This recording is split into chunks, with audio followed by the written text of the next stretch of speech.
Qu'est-ce qu'un volcan?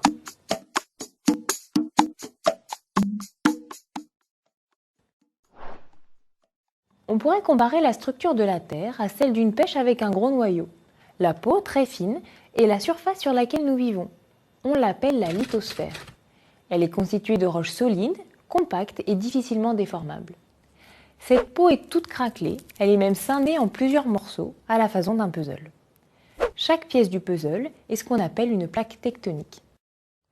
Les pièces du puzzle ne sont pas très bien ajustées entre elles. Elles peuvent se déplacer un peu et même parfois se chevaucher. C'est ce qui mène notamment à la dérive des continents.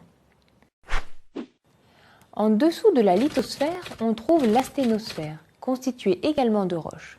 Mais cette couche, bien que toujours solide, est malgré tout un tout petit peu plus déformable que la lithosphère. La température atteint ici 1300 degrés Celsius et serait suffisante pour fondre la roche si nous étions à la surface. Mais la pression exercée par la lithosphère maintient la roche solide. Cependant, il faut peu de choses pour qu'elle fonde. Si c'est le cas, la roche fondue qu'on appelle du magma subit la pression des roches environnantes et aura donc tendance à se déplacer vers les zones de pression plus faibles, c'est-à-dire la surface. Le magma va se faufiler dans les fissures existantes de la lithosphère. S'il rencontre un obstacle, c'est-à-dire une zone sans fissure, il va s'accumuler pour former une sorte de bulle qu'on appelle une chambre magmatique. Les pressions exercées ou simplement des tremblements de terre finiront par fracturer la roche. Lorsque le magma débouche finalement à la surface, on a un volcan. Mais pourquoi les roches de l'asténosphère se mettent-elles à fondre en certains points? Les géologues sont loin de tout connaître sur ce qui se passe sous nos pieds, mais ils ont identifié au moins 3 mécanismes qui mènent à la fusion de ces roches et donc à la formation éventuelle d'un volcan. Le premier apparaît à l'endroit où une plaque tectonique plonge sous une autre plaque. Elle s'enfonce dans l'asténosphère et si c'est une plaque océanique, donc couverte par un océan, elle amène aussi de l'eau et du gaz carbonique, ce qui suffit à modifier les propriétés de la roche et à la faire fondre.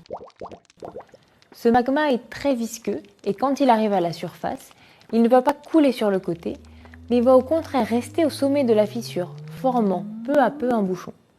Du coup, le magma sous le bouchon, poussé par la matière qui continue à monter de la zone de chevauchement des plaques, voit sa pression augmenter. Finalement, le bouchon sautera dans une gigantesque explosion, envoyant dans toutes les directions des roches et des cendres à une vitesse pouvant atteindre plusieurs centaines de kilomètres par heure. C'est lors d'une éruption de ce type que la montagne Pelée détruisit la ville de Saint-Pierre en Martinique en moins d'1 minute. Une autre éruption célèbre de ce type est celle du Vésuve en l'an 79 qui entraîna la destruction de Pompéi.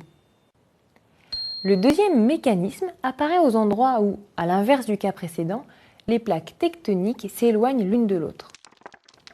Dans l'espace ainsi créé, la lithosphère est plus fine et plus fragile, et en dessous, la pression diminue et les roches du manteau fondent. Le magma formé de cette façon est toujours très visqueux, mais plus fluide que dans le cas précédent. En atteignant la surface, il est encore suffisamment liquide pour être poussé de part et d'autre de la fissure et s'écouler sur les flancs du volcan sous forme de lave. La plupart de ces zones de séparation des plaques sont au fond des océans, et ce type de volcan est assez rare en surface, avec tout de même quelques exceptions, comme par exemple en Islande. Enfin, le troisième mécanisme est lié à l'existence de points chauds dans l'asténosphère, point où la température est plus élevée, sans que l'on sache vraiment pourquoi. Les roches fondent pour former un magma relativement fluide, comme dans le cas précédent, et l'on a donc en surface un volcan avec de la lave qui s'écoule. Ces points chauds sont disséminés à la surface du globe, dans les continents et au fond des océans. Au fur et à mesure que la lave s'accumule, les volcans sous-marins peuvent finir par émerger, formant ainsi une île volcanique, comme par exemple l'île de la Réunion ou l'archipel d'Hawaï.